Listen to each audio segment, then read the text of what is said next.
Nadhariyatul Nadhm. Pertama nadhm. Nadhm itu apa? Nadhmul afkar.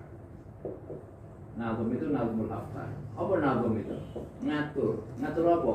Pikiran. Dondi pikiran diatur. Namanya utak. Nadhmul afkar. Itu berupa slot-slot. Ngerti slot apa?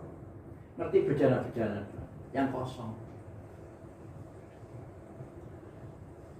Ono penggawean, ono fiil, ono penggawean. Terus ono pelaku fiil itu, fa'il. Terus ono sing dikenai pekerjaan itu namanya maf'ul. Terus ono keadaan fa'il ketika melakukan sesuatu kepada sesuatu itu keadaannya bagaimana? Ono hal dan seterusnya. Jadi ini di mana dia? Letaknya di otak nadhm. Baru yang kedua itu albina, dibangun karena ini merupakan slot-slot itu bejana-bejana kosong ya, bejana-bejana. Ini seperti tak memik gitu. Nah, bejana-bejana kosong. Maka ada fillernya, syagirnya, filler pengisinya. Ini fi'il diisi apa? Diisi kataba.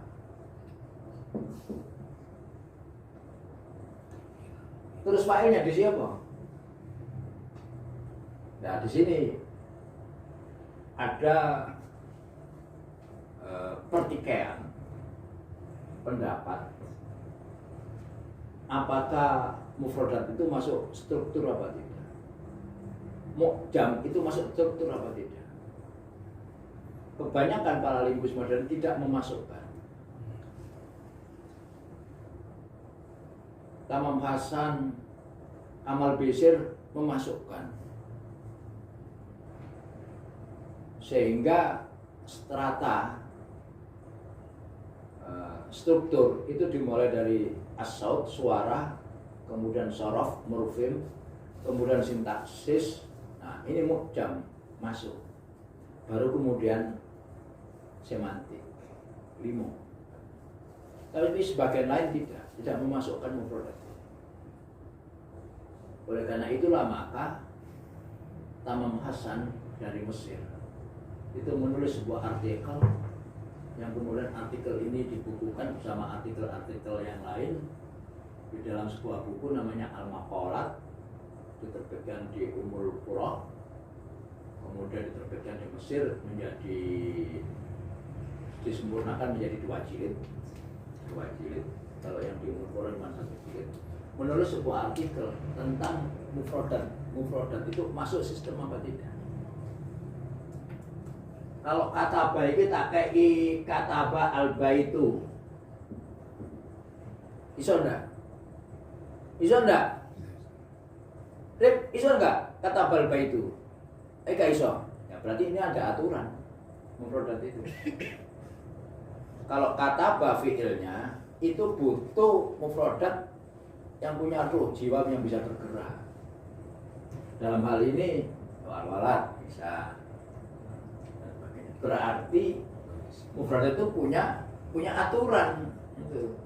Masuk struktur, dimasukkan struktur. Maka ini kata atilmid misalnya gitu. Kata atilmid. Kemudian dimasukkan kata atilmid al-hajar. Oh iso al-hajar. Kata atilmid al-hajar.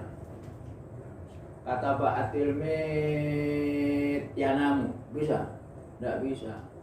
Harus diberikan yang isim. Nah, disinilah masuk struktur sebetulnya mufradat itu. Kata atilmid ad-darsa. Kemudian iman misalnya, karena keamanan bangku, iman. Maka disinilah bina itu ini, memasukkan mufradat ke dalam slot-slot yang kosong ini.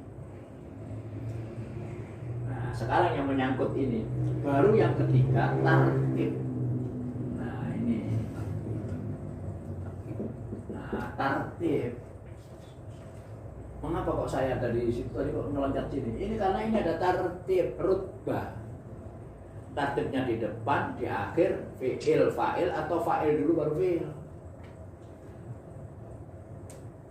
Apakah mempunyai makna kalau maf'ul di depan?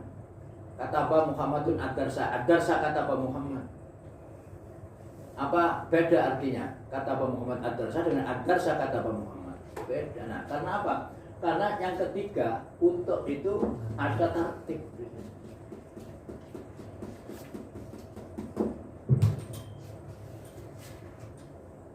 Ada tartib.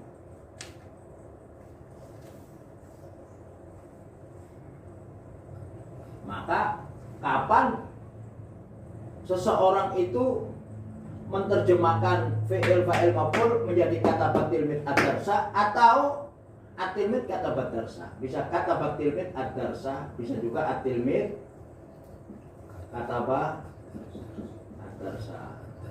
Bisa juga ad-darsa kata atilmit. Kalau ini tidak ada ad-darsa atilmit kata badarsa. Orang Arab tidak akan mengatakan begitu. Ad-darsa atilmit kata badada. Yang ada ad-darsa kata batilmit. Nah, bisa juga kutibat darsu. Disingit no. Apa sih nulis karo? Itu utuh. Yang merubah dari ini menjadi ini kan mirip. Mirip ya?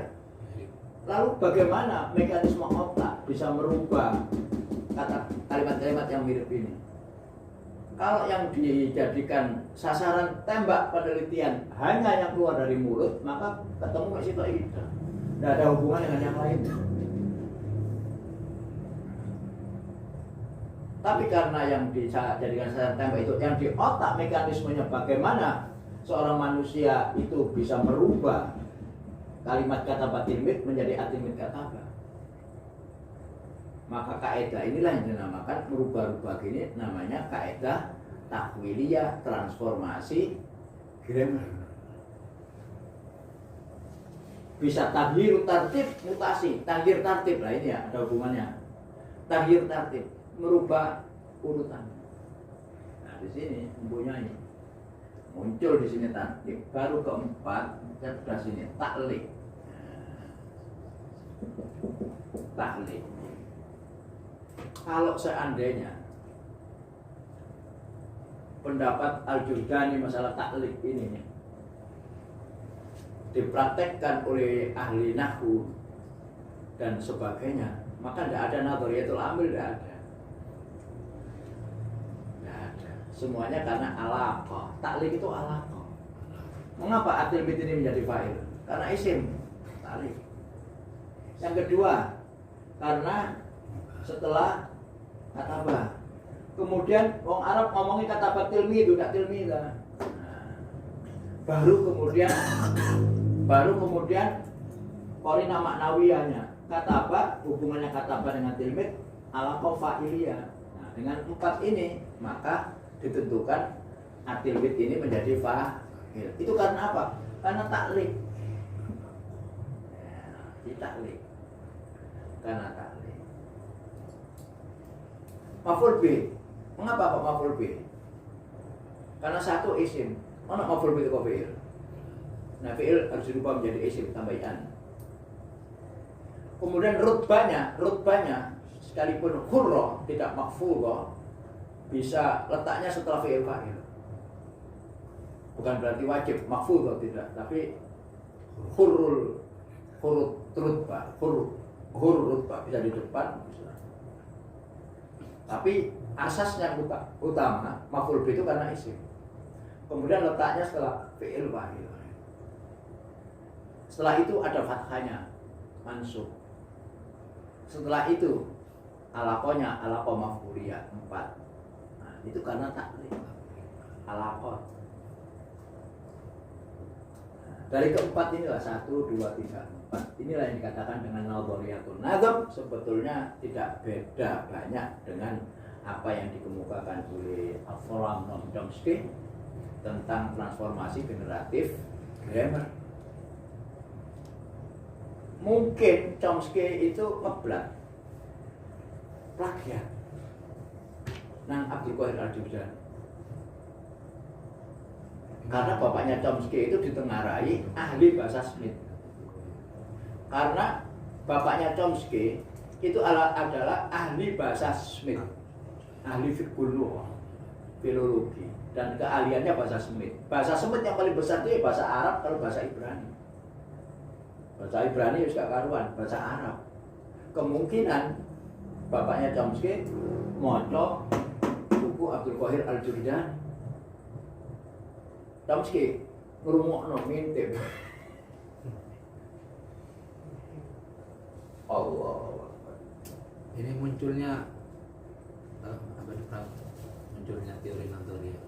Nah, ya. Munculnya tapi setelah bapaknya Chomsky atau sebelum? Oh, sebelumnya abad keempat Nazari. Abad keempat Hijriah. Oleh yang namanya Abdul Qahir Al-Jurjani. Dalam buku apa? Dalailul Ijaz. Dalailul Ijaz. Model wangel. Nah, ini diterjemahkan pemikiran ini oleh Tamam Hasan dalam bukunya Al-Arabiyah Makna Hawa. Nah, itu penjelasannya di situ. Moco langsung gua gak kuat pikiran. Angel bahasanya. Kayak bahasa jin. I'rabnya itu tetap Ustaz. Hanya rutbahnya saja Rutbahnya yang beda. Bukan posisinya yang beda. Ya posisinya yang beda, tapi yang kedudukannya tetap. Kedudukannya At-tilmidz itu kataba at-darsa. At-darsa kataba at-tilmidz. Ya, di sini kalau kataba at-tilmidz itu at-darsa, kataba fi'il, at-tilmidz itu fa'il. Kalau at-tilmidz itu kataba, yang menurut Basra at-tilmidz itu mubtada, tapi kalau menurut Kufah at-tilmidz ini adalah fa'il. Fa'il itu boleh mendahului apa namanya fi'ilnya boleh. Terus gak ngurus nahwu, yang penting sekarang adalah rutbahnya fa'il itu ada pada setelah fi'il. Ketika dirubah menjadi at-tilmidz itu kataba, maka ditransformasikan, dirubah oleh otak. Fi'il fa'il menjadi fa'il fi'il. Mengapa? Karena yang dipentingkan adalah tilmidnya. Tilmid yang nulis itu bukan tilmida, dan tilmid itu bukan Muhammad tapi Arif. Bukan Arif tapi Abdul Qadir. Tapi ini belum menyentuh aspek balaghah ya. Ya ini balaghah ini sudah aspek balaghah. Ini mana ini tartib ini. Taqdimul musnad wa ta'khirul. Ya ini ilmu ma'ani.